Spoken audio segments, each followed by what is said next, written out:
Welcome to That Guy with Abby and Sarah. Today we're here with junior Kareem Obey. On campus, he's involved in the Botetourt Squat, 7th grade sketch comedy, and the AMP comedy committee. He's also in LA, is involved in on-campus theater and Comedy Brew stand-up. Thanks for joining us here in this dressing room today, Kareem. No problem. So you're majoring in studio art and economics. Can you tell us a little bit about how you got interested in those two seemingly different fields? I can. That's actually a question I get a lot when I tell people that. So when I was in high school, I did art like a lot. Like I did IB, HL art stuff, and I was actually thinking about going to art school instead of like when we were married, because I got into like the Rhode Island School of Design. But then I was just like, hey, I should know something else. So I kind of chose economics out of like a hat, because I was like, econ, like I like money. This seems kind of fun. And, like I never did in high school. When I took like Principles of Microeconomics 101, I actually like really liked it, and I realized it like kind of fit with like the way I thought about stuff and that sort of thing. So I don't know, it worked out well. Chose randomly, and I'm still in it 3 years in. So Imagine that. So who would you consider your comedic idols or influences? So I watched like a lot of TV as a child. Didn't we all? Yeah. So like for some reason like it seemed like Seinfeld was like always on. Seinfeld and The Simpsons were just like always on in my house. Seinfeld is always on. Yeah. So like Seinfeld was definitely like a major like everything in that show I find like insanely funny. As for now, like current comedians I find like really funny or like idolized per se. Bo Burnham I really like. Oh yeah. Yeah, like I like his like he's like super musical in his stuff, and like it's very punny and like I don't know, I think it's hilarious.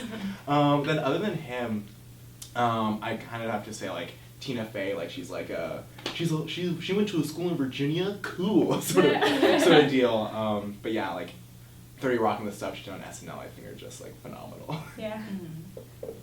You also mentioned your brother. I don't know. Yeah. Oh yeah. Like I can't forget that. Yeah. He's actually like the reason why like I started to do comedy stuff. Cause like he used to do it, and being the younger brother, I was like, I do what you do, cool older brothers. But yeah, like he was in 7th grade before me, and like he also like helped like establish the Botetourt Squat, and that sort of thing.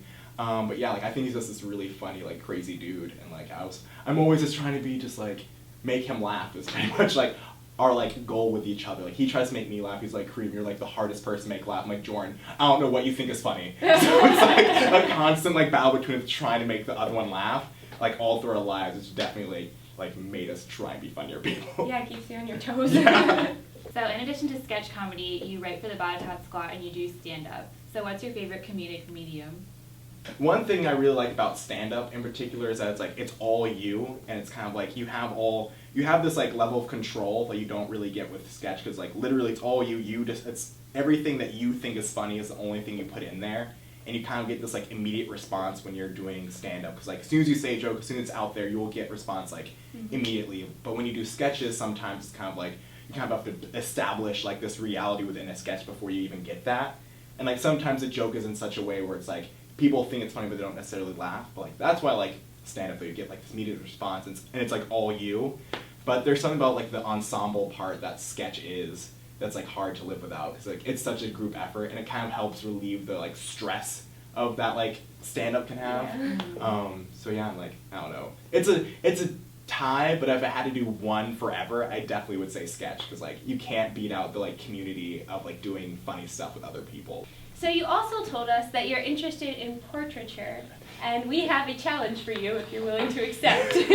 We challenge you to a contest of drawing President Reevely blindfolded, with your eyes closed. Perfect. Dream come okay. true. Ready? Here's your materials. Thank you. Does everybody have a pen? Yes. On your Eyes marks, closed, yeah. eyes closed, go! I already know he looks like a potato.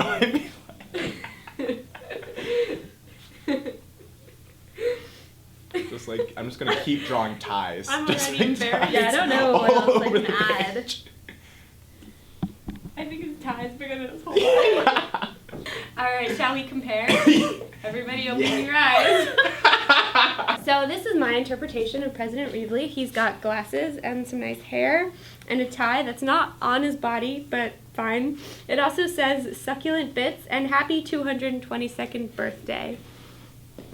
Okay. All the major parts. Yeah. This is my interpretation. The tie actually did work with the body, but he doesn't have eyes, which is like a little terrifying. And this is like W and M, but it's like I thought it was a pocket. This is my vision of Reevely. It's highly conceptual. So this is the William insignia, in case you couldn't tell what that was. And then at one point I just drew a bunch of ties and a single bow tie.